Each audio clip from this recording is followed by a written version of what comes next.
That's the thing, they are stuck with each other. Jose Mourinho and Manchester United. What is he going to get that is better than this job? And them, how many managers can they go through trying to recreate Sir Alex Ferguson's magic formula? If Mourinho isn't the answer, who is?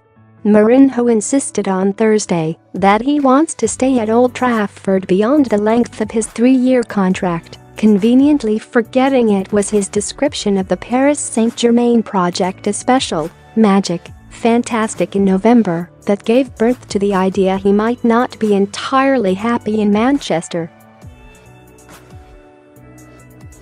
United, meanwhile, are greatly upset at talk of dissatisfaction with their manager, overlooking opposition to his appointment from within, and their record of short-termism since Ferguson's departure. But, whatever happens in the remainder of the season, where could United go? First, they tried Ferguson light. David Moyes, the chosen one, as the Stretford end headed. Sacked within a year. Then they went stellar. Louis van Gaal, European coaching royalty. Ex-Ajax, ex-Barcelona, ex-Bayern Munich, decades of experience handling the big names. Bored the pants off everybody, won the FA Cup and still got sacked. On to Mourinho, the manager it was felt they should have got from the start. An all-out, no-compromising title winner.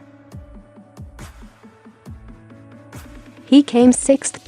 Now he is second, but still 15 points adrift of the local rivals that used to be a punchline and seemingly at war with the world.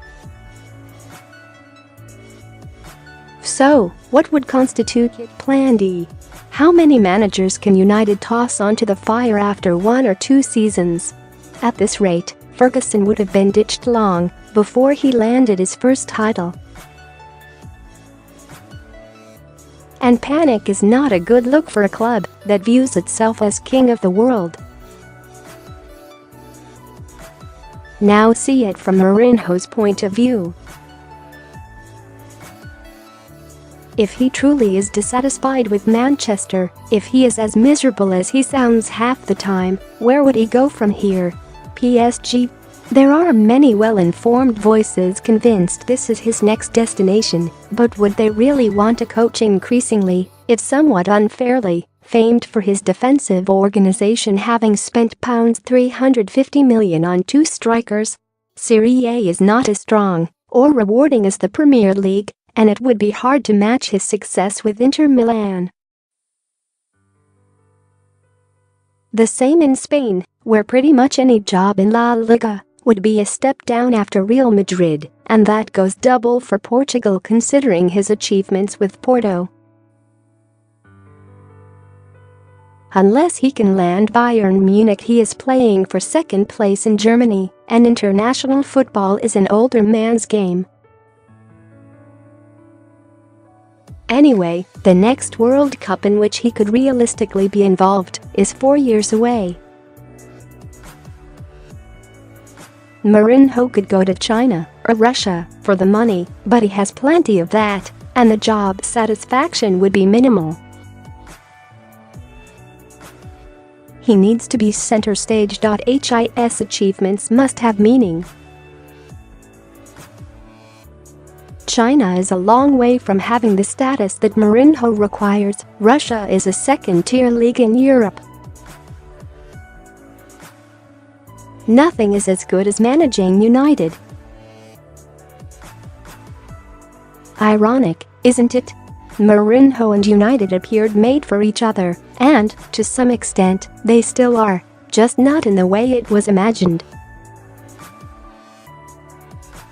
It appears rather a loveless marriage now, United no doubt fretting about transfer business and that infamous 3rd season, Mourinho clearly underwhelmed by what he has found in Manchester, the strategic weaknesses in all but commercial areas. He needs help.He isn't getting help.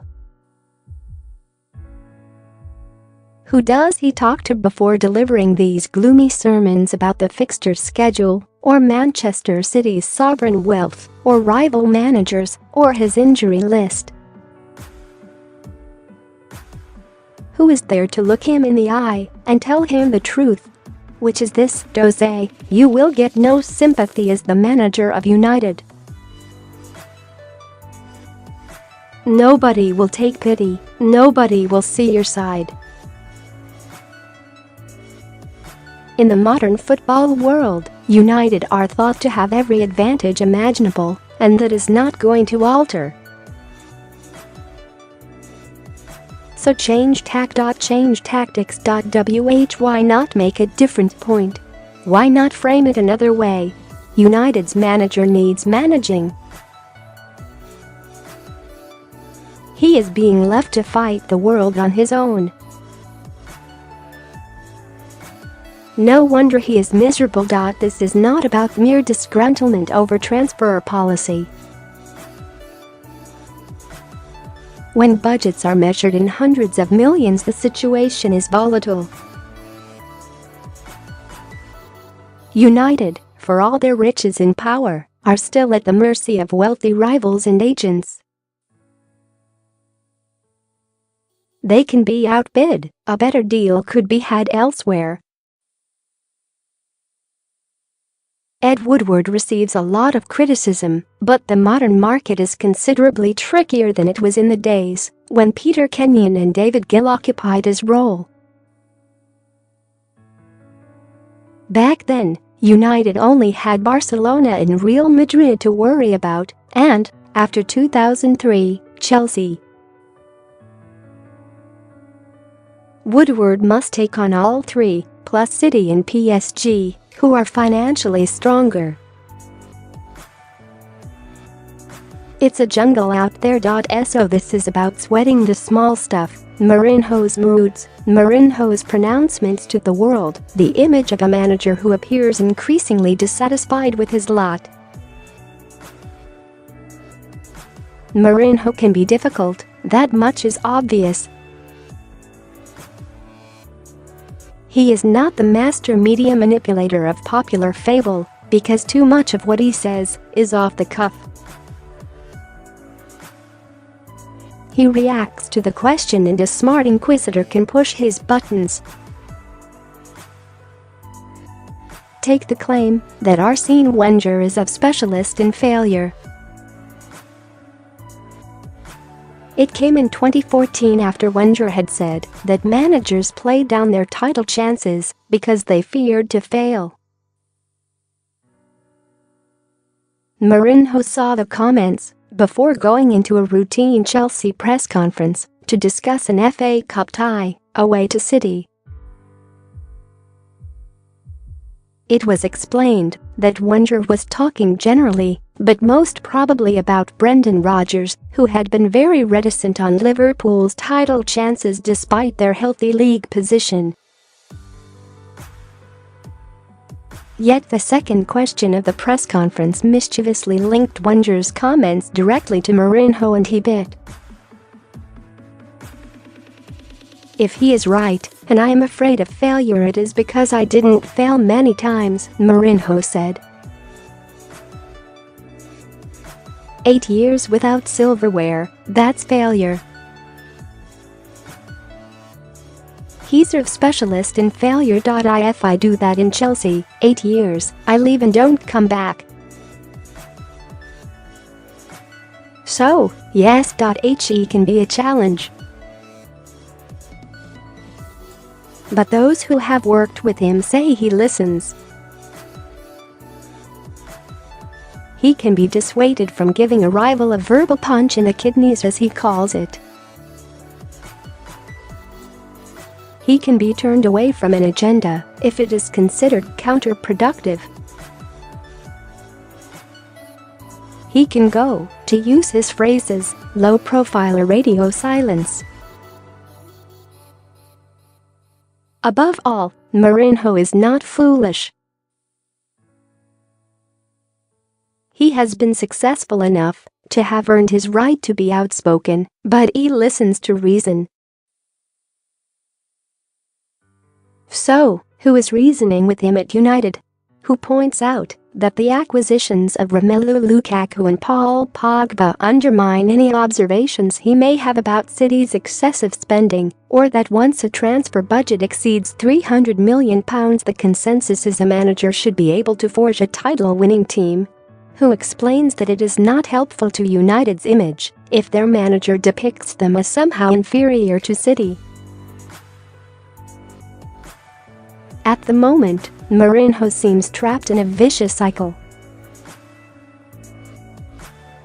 He moans, he gets no sympathy, his bad mood increases, he moans again, gets no sympathy, and on it goes. Even in pledging loyalty to United, he did not crack a smile, his response to the questions a glower. He has appeared to have little rapport with the room in recent weeks, and that is not him either. When Mourinho returned to Chelsea in 2013, he spent 30 minutes at a general broadcast press conference, then the same amount of time around a table with the daily newspapers, and again with the Sunday correspondents. He declared himself the happy one.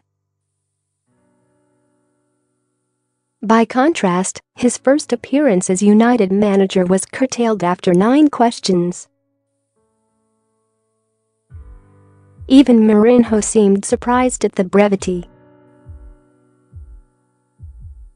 Maybe he would have liked to revel in the moment a little more, sacked by Chelsea, bouncing back with the biggest club in the Premier League.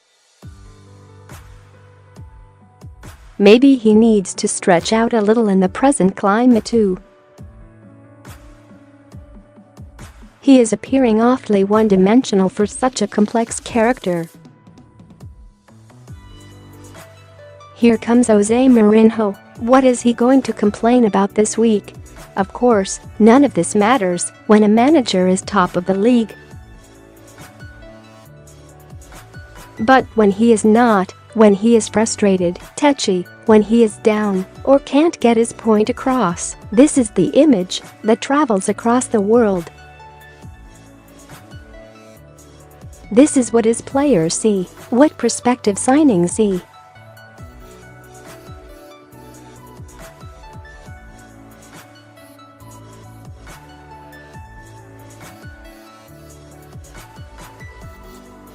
Lose to Everton on Friday, and Jurgen Klopp's decision to let 2 of his leading players travel to an award ceremony in Ghana will no doubt be derided. Mohamed Salah would have missed the FA Cup tie through injury anyway, but Sadio Mane is not due back to Anfield until the day of the match, when a decision will be made on his readiness to play. Liverpool have laid on a private plane, but to many it seems a bizarre decision, given the importance of any Merseyside derby, whatever the competition. Yet the Confederation of African Football Awards is no minor event either. Klopp says he saw how important it was to Pierre-Emerick Aubameyang when he was at Dortmund, and it is a positive step that a manager of a European elite team should afford respect to the African continent.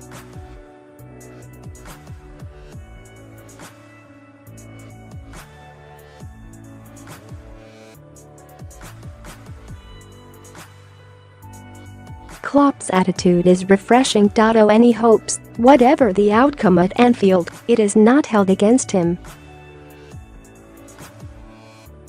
Andy Murray is on his way home from Australia and may need a hip replacement. Joe Conto has been forced to pull out of the Brisbane tournament, suffering injury in a similar area. A case of 2 hips, but no hooray for British tennis. Brighton and Crystal Palace will trial the video assistant referees system on Monday for one very good reason: their game doesn't matter. Well, it does, but only to supporters of Brighton and Crystal Palace.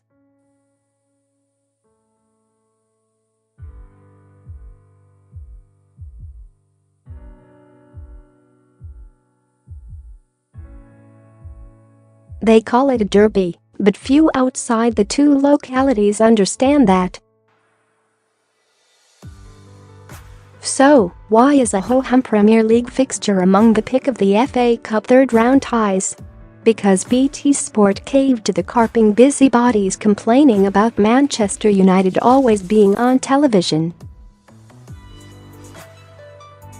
United played Derby on Friday night in a much better game. Derby are in excellent form near the top of the championship. United have shown vulnerability of late. Even given United's home advantage, it is a fine cup tie, one of the best in the round. But United have been on television 58 ties straight in the FA Cup, dating back to a home fixture against non-league Exeter City in January 2005, and there were moans. BT Sport should have told everyone to get stuffed.